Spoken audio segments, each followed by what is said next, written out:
જી अस्सलाम वालेकुम वरहमतुल्लाहि वबरकातुह। આજે આપણી સાથે જોડાયા છે નરેશ કાકા, જે ભારતની અંદર એક મોટું આંદોલન, સામાજિક આંદોલન ઊભા કરનારા એવા કાશીરામ સાહેબ, જે બામસેપ નામનું એક સંગઠન ઊભું કરીને ગયા છે, તેના આજે પાયાના કાર્યકર્તા એવા નરેશ કાકા છે, નરેશ ગોહિલ, જે આપણા ભરૂચથી આવે છે. આજે આપણે આ વિડીયોમાં ચર્ચાનો વિષય લઈને આવ્યા છે. 1 to 1 ચર્ચા, ખાસ ડિસ્કશન સાથે વિષય છે ઈવીએમનો મુદ્દો છે. ભારતની આજે રાજધાનીમાં દિલ્હીની અંદર એક મોટું આંદોલન થઈ રહ્યું છે, જેમાં બામસેપ તરફથી લાખોની સંખ્યામાં લોકો ત્યાં પહોંચ્યા છે અને ઈવીએમના વિરોધ કરી રહ્યા છે.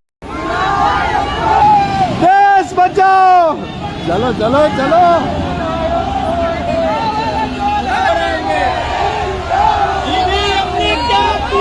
देश का सत्यानाश किया, देश का सत्यानाश किया। मैं फूल नहीं हूँ, मैं फूलन हूँ। करने को हम एक महिला फूलन है।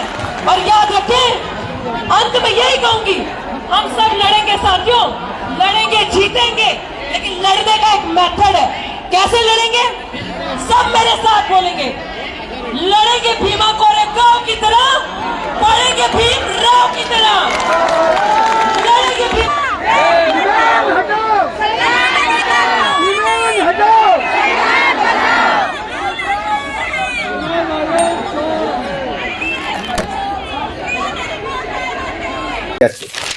એના જ અનુસંધાનમાં ઈવીએમની ગંભીરતા સમજાવવા માટે અને ઈવીએમના વિરોધમાં સમાજ જાગૃત થાય એ વિષયમાં આજે આપણે નરેશ કાકા સાથે ડિસ્કસ કરીશું. તો આશા છે કે તમે અમારા વિડીયો સાથે જોડાઓ અને આ ડિસ્કશનથી તમે પણ થોડું જે કંઈ નોલેજ મળી શકતું હોય તે મેળવવાની કોશિશ કરો. જે નરેશ કાકા, આપણે આજે જે ઈવીએમનો મુદ્દો ચાલી રહેલો છે દેશભરમાં, એ મુદ્દા વિષયમાં શું કહેશો? ઈવીએમ એ આ ભારત દેશમાં સૌથી મોટા ષડયંત્રના અંતે લાવવામાં આવેલું છે, સ્થાપિત હિતોએ, અને જે વોટ ચોર છે, એટલે જનતાના પોતાનો જે ઈરાદાને મિસગાઈડ કરતો એક બહુ જ ખતરનાક યંત્ર લાવેલા છે. એક જમાનો હતો કે મસલ્સ અને મની પાવરથી વોટ અને ચોરી લેતા હતા, વોટ ચોરી થતી હતી, ડબ્બા પલટી લેવામાં. હવે મશીનને ચોર બનાવવામાં આવેલું છે, એટલે મશીન જ હવે તો ચોરીઓ કરે છે, માણસની જરૂર નથી. એટલા માટે હાલ ઈવીએમ એ હર દર્દ की એક દવા, એસટી, એસસી, ઓબીસી અને તમામ લઘુમતીઓની જે પણ સમસ્યા હાલ છે મોડર્ન, એ તમામની સમસ્યાનું મૂળ જો કોઈ હોય તો ઈવીએમ છે. ઈવીએમ એ પૈસો ને પાવર, સત્તાને પાવર આપે છે. એટલે આપણે લોકોએ ઈવીએમ હટાવીશું ત્યાં લગીને. હવે ઈવીએમ શું છે એ સમજાવવા માટે ચલો ગાંવ કી ઓર કરવું પડે. એટલે તમામ જે સામાજિક સંગઠનો છે એને આને ફોકસ જે છે એ ગ્રામ્ય લેવલ પર, કારણ કે ભારત એ ગામડાનો દેશ છે, એટલે આપણે લોકોએ ગ્રામ્યના લોકોને જાગૃતિ લાવવા માટે સોશિયલ પરિવર્તન લાવવાની જરૂર છે વિચારનું. અને ભારત દેશમાં અત્યારે જે શાસન પદ્ધતિઓ ચાલે છે એ કોઈ પક્ષીય નથી ચાલતી. આ દેશના ભાજપ, કોંગ્રેસ, જે 5 નેશનલ પાર્ટીઓ છે, એ આરએસએસ નામની અસમાનતા વાળી વિચારધારાની સિસ્ટર કન્સર્નની પાર્ટીઓ છે. તો હવે ભારત દેશમાં બે વિચારધારાની ટક્કર છે, એક સમાનતાની, માનવતાની વિચારધારા, ઇન્સાનિયતની, અને એક અમાનવીય અને સમાનતાની વિચારધારાની ટક્કર ચાલે છે. એટલે અત્યારે પક્ષ અને વિપક્ષ કોઈ હોય તો બે વિચારધારા છે. હવે વિચારધારાને જો સમજાવી હોય તો એક તો આપણા સમાજ પાસે મીડિયા નથી, મીડિયાનો મોટો અભાવ છે.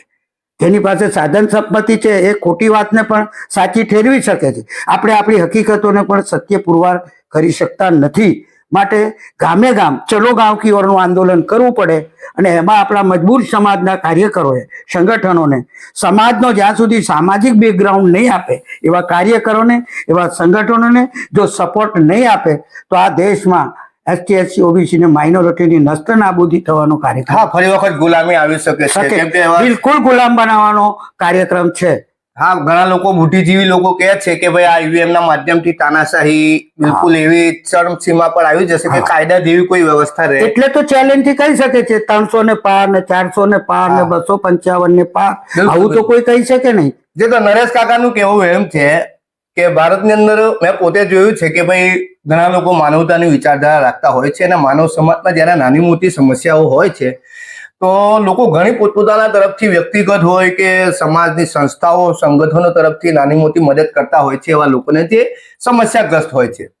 પણ જ્યારે આખા ભારત દેશની જેટલી માનવ સમાજ છે એને ફરી વખત ગુલામી તરફ લઈ જઈ રહેલા હોય ને એનું જે મુખ્ય કારણ છે સત્તા પ્રાપ્ત કરવી, અને સત્તા પ્રાપ્ત કરવામાં ઈવીએમ જેવું મોટું હથિયાર ઇસ્તેમાલ કરવામાં આવતું હોય, ત્યારે આપણે એની ઉપર વિચાર વિમર્શ કરવાની જરૂર છે કે એવા લોકો પોતે ઈવીએમ ની અંદર સેટિંગ કરીને કઈ એવા બનાવો બને છે અને કઈ જે બોટિક લોકો જે ઈવીએમ પર લગાતાર સવાલો ઉઠાવી રહેલા છે એ લોકો કામ ને એમના જે વિડીયો છે આપણે જોઈ રહેલા છે. સવાલ છે કે આ વિષયમાં આપણે આપણા ગામડાઓમાં, આપણા મહોલ્લાઓમાં, આપણા જેટલા બી મિત્રો મંડળમાં એક ચર્ચાનો વિષય બનાવવાનો જરૂર છે કે ભારત દેશને આજે ફરીથી ગુલામીથી બચાવવા માટે ચુનાવ ક્ષેત્રમાં જે મોટું હથિયાર ઇસ્તેમાલ કરવામાં આવે છે ઈવીએમ જેવો મુદ્દો, એ ઈવીએમ ના મુદ્દાને સમજીએ, સમજાવીએ અને આ દેશની અંદર ચુનાવમાં સામાજિક જે મતભેદો ઉભા કરે છે, નફરતો ઉભા કરે છે, વિવાદો ઉભા કરે છે અને જે પોતાની રોટીઓ શેકે છે તેનાથી બી સમાજને જાગૃત કરવાની નરેશ કાકા જરૂર છે.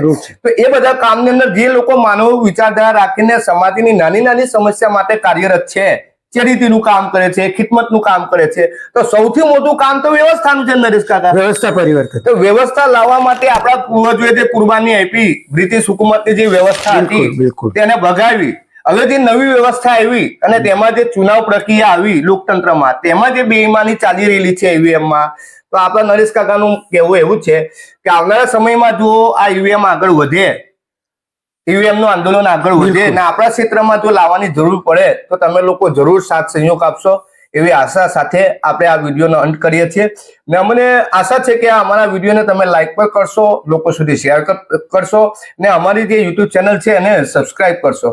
વધુ અંતમાં એ કહેશું કે આપણે અવારનવાર હવે સમય પર આપણે સમાજના અલગ અલગ લોકો સાથે ડિસ્કશન કરીશું, ચર્ચા કરીશું, વન ટુ વન ચર્ચાનો પ્રોગ્રામ તૈયાર કરીશું. અલગ અલગ લોકો સાથે અલગ અલગ વિષયમાં આપણે ચર્ચા કરીશું. તમારી સમક્ષ પર, તમારી સામે, તમારા નજરમાં, તમારા જહેનમાં કોઈ એવો સવાલ હોય, કોઈ વિષય હોય તો તમે કોમેન્ટ કરી શકો છો અને બતાવી શકો છો કે કયા વિષયમાં આપણે વિડીયો બનાવીને સમાજને જાગૃત કરી શકીએ છીએ. થેન્ક યુ વેરી મચ અમારા વિડીયો જોવા બદલ. અલ્લાહ હાફિઝ. અસ્સલામ વાલેકુમ વરહમતુલ્લાહિ વબરકાતુહુ.